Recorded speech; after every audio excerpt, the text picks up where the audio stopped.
When people think about pollution, they often imagine plastic bottles floating in the ocean or smoke rising from factories. But there is a darker, less visible problem that many communities face every day. It is toxic waste. Unlike common trash, toxic waste does not just make a place look dirty. It can poison the soil, the water, and even the air we breathe. And once it spreads, it is extremely difficult to remove. This is not a distant issue happening somewhere far away. It is happening right now in many parts of the world, often in places where people have the least power to stop it. Toxic waste comes from different sources. It can be produced by factories, hospitals, farms, or even households. Chemicals used in industry, pesticides in agriculture, and electronic waste all contribute to this problem. These substances contain dangerous materials like heavy metals, radioactive elements, and harmful chemicals that do not break down easily over time. One of the biggest problems with toxic waste is how quietly it spreads. You can't always see it. Water may look clean but still contain dangerous chemicals. Soil may appear normal but be unsafe for growing food. People continue their daily lives without knowing they are slowly being exposed to something harmful. There have been many real-life cases where toxic waste caused serious damage. In some industrial areas, waste was dumped directly into rivers for years. At first, nothing seemed wrong, but over time, fish started dying, crops failed, people became sick with unusual symptoms. By the time the problem was clearly understood, the damage was already severe. What makes this situation worse is that toxic waste often affects vulnerable communities the most. Poorer areas are more likely to become dumping grounds. Land is cheaper, regulations may be weaker, and local voices are easier to ignore. This creates a dangerous pattern where those who contribute the least to pollution suffer the most from its effects. From my perspective, this is not just an environmental issue, it's also a social and ethical problem. It raises a simple but uncomfortable question: who is responsible? Companies that produce waste often focus on profit. Governments may lack resources or strong enforcement, and consumers, including all of us, continue to demand products without thinking about where the waste goes. The health impact of toxic waste is serious. Exposure can lead to long-term diseases such as cancer, respiratory problems, and damage to the nervous system. Children are especially at risk because their bodies are still developing. Even small amounts of certain chemicals can have lasting effects on their growth and learning ability. Another major concern is groundwater contamination. Once toxic substances enter underground water sources, they can spread over large areas. Wells that communities depend on for drinking water can become unsafe. And unlike surface pollution, groundwater contamination is extremely hard to clean up.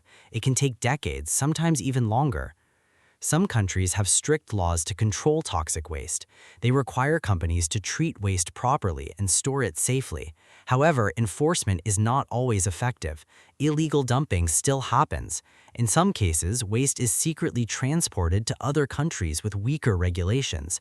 This turns toxic waste into a global issue, not just a local one. Electronic waste is one of the fastest-growing sources of toxic materials today. Old phones, computers, and batteries contain substances like lead and mercury. When these items are thrown away without proper recycling, they release toxins into the environment. In some places, workers manually break down electronic devices without protection, exposing themselves to dangerous chemicals every day. I think one of the biggest challenges is that toxic waste does not create immediate dramatic effects like natural disasters. It is slow, silent, and often ignored. This makes it harder to attract attention and action. People react quickly to visible crises, but toxic waste builds up quietly until it becomes a serious problem. There are solutions, but they require effort from multiple sides. Governments need stronger regulations and better enforcement. Companies must take responsibility for the waste they produce, not just focus on profit. Safer production methods and waste treatment technologies already exist, but they are not always used because they can be more expensive. At the same time, individuals also play a role. Reducing consumption, properly disposing of hazardous materials, and supporting environmentally responsible products can make a difference. It may seem small, but collective action can create pressure for larger changes. Education is another key factor. Many people simply don't know how dangerous toxic waste can be. Raising awareness can help communities recognize risks and demand better protection. When people understand the impact, they are more likely to take action and hold others accountable. However, I believe awareness alone is not enough. There needs to be real accountability. If companies know they can avoid consequences, they have little motivation to change. Strong legal systems and international cooperation are necessary to prevent toxic waste from being moved around and hidden. Technology also offers some hope. Scientists are developing new methods to clean contaminated soil and water. Some bacteria can break down harmful chemicals. Advanced filtration systems can remove toxins from water. While these solutions are promising, they are often expensive and not widely available yet. One important idea is the concept of a circular economy. Instead of producing, using, and then throwing away materials, the goal is to reuse and recycle as much as possible. This reduces the amount of waste generated in the first place. It's not a perfect solution, but it can significantly lower the risk of toxic pollution. Despite these efforts, the reality is that toxic waste is still increasing in many parts of the world. Economic growth, industrial expansion, and rising consumption all contribute to the problem. Without strong action, the situation may continue to worsen. There is also a psychological aspect to this issue.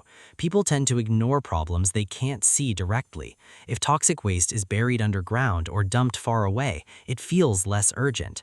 But the truth is, it doesn't stay isolated. It eventually finds its way back into our environment, our food, and our bodies. From my point of view, one of the most concerning things is how normal this has become. We hear about pollution so often that it starts to feel like a background issue, something that is always there but never fully addressed. This kind of thinking is dangerous because it reduces the pressure to act. Imagine living in a place where you can't trust your water, where the soil can't grow safe food, and where the air may carry invisible toxins. For many people, this is not imagination, it is daily life. The question is not whether toxic waste is a problem, it clearly is. The real question is how long we are willing to ignore it and who will take responsibility for fixing it. Because in the end, toxic waste doesn't disappear. It accumulates, it spreads, and it waits. So, here's something worth thinking about. If the true cost of toxic waste were fully visible, if every product showed the damage it caused to the environment and to human health, would we still choose the same way of living? Or would everything change?